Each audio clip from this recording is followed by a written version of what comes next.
Hello，大家好，我係肉燥飯。今日我要介紹嘅電影《富貴逼人》係由彪叔同埋肥姐主演，講述窮人一晚翻身嘅故事。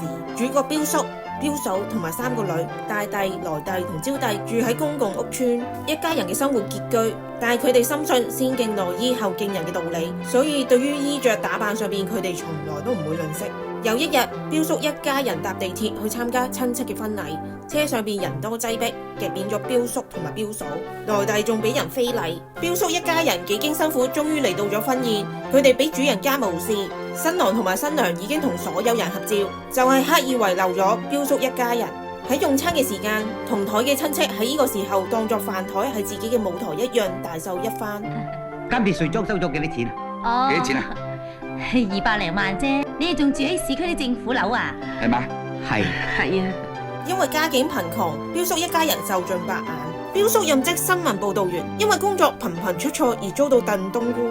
最近當局搞咗個工業安全運動，加強教育啲地盤工人喺有危險警告地方唔好淋亂踩啊！有一次，同事病咗而冇得做直播，彪叔只好臨時頂替同事，同監製一齊做直播。監製報道新聞嘅時候，以為鏡頭只係影住監製嘅彪叔喺隔籬做小動作。事實上，因為技術上嘅出錯，所以鏡頭同時間影住監製同埋彪叔。當彪叔發現嘅時候，已經太遲啦，直播已經出晒街。事後，監製即刻炒咗彪叔，冇咗收入嘅彪叔依然好要面，就算鄰居問佢借錢，佢都照借。激到彪嫂打咗彪叔一餐。好快喺機緣巧合之下，彪叔發現新聞部監製同埋總經理有唔尋常嘅關係。總經理為咗彪叔保守秘密，於是被彪叔翻去新聞部復職。彪嫂係典型嘅家庭主婦，照顧3個女，得閒嘅時候就同鄰居打麻雀或者買大量嘅六合彩，希望一朝發達改善生活。每次到咗六合彩攪珠嘅時候，彪嫂都會全神貫注咁樣企喺電視機面前。而今期嘅六合彩，彪嫂同以往一樣都係冇中獎嘅，佢即刻揀下一期六合彩嘅號碼。5啊5號、10號、10號，順口噏15號啦。15，咁我20啦。20，我自己就25。老公啊，你講多個 number。中3個玩完啦，30啦。30啊。喺第2晚，彪叔報道今期六合彩中獎號碼係5、10、15、20、25、30，獎只得1注中，獎金係199700。喂，唔係啊，係1900萬啊！彪叔大吃一驚，即刻喺直播面前宣布唔再做新聞報道員啦。喺電視機面前嘅彪嫂同埋3個女都開心到突然忘形。中咗獎之後，彪叔一家人諗盡辦法去使咗依1900萬。大弟想買遊艇同男朋友笑口組揚帆出海，來弟就想同朋友去日本旅行，彪嫂就想買車買樓，但係通通都被彪叔拒絕。我哋個個都冇入息㗎，2000萬只係夠我哋5個人食過世嘅咋，所以啲錢唔可以亂使。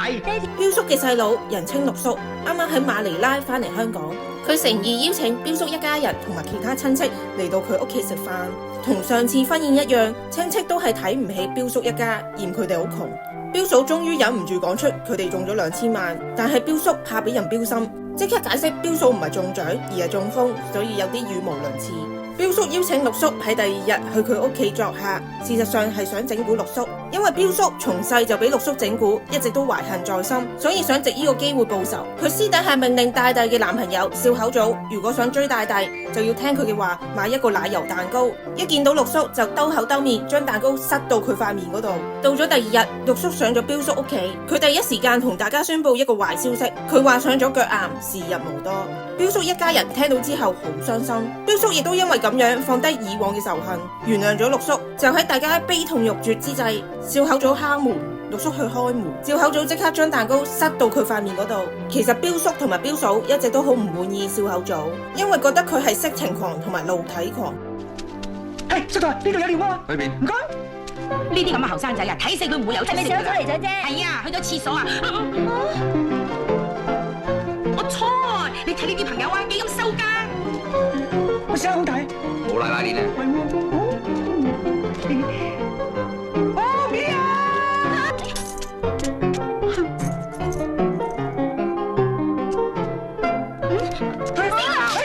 哦，原來你唔知係露體狂，仲係色情狂。你唔會啊？哎呀你啊！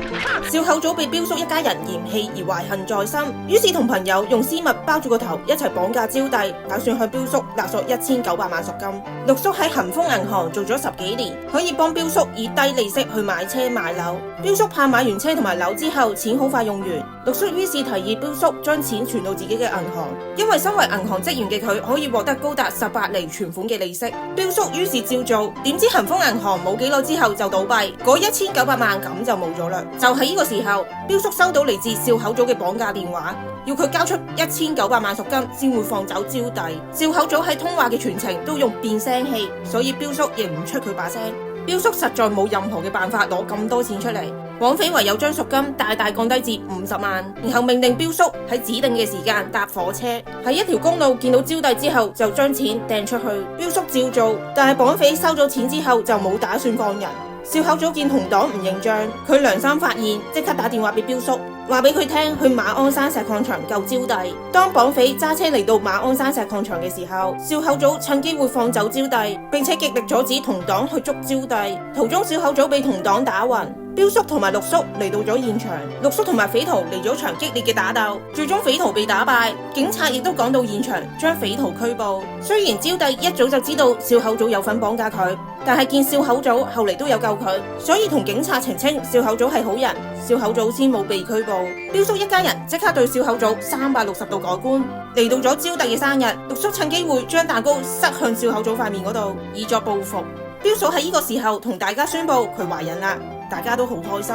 電視報道恒豐銀行得到咗政府嘅接管，所有嘅用戶都可以喺呢個銀行提取佢哋嘅存款，即係彪叔可以攞翻中獎嘅1900萬。電影就此結束。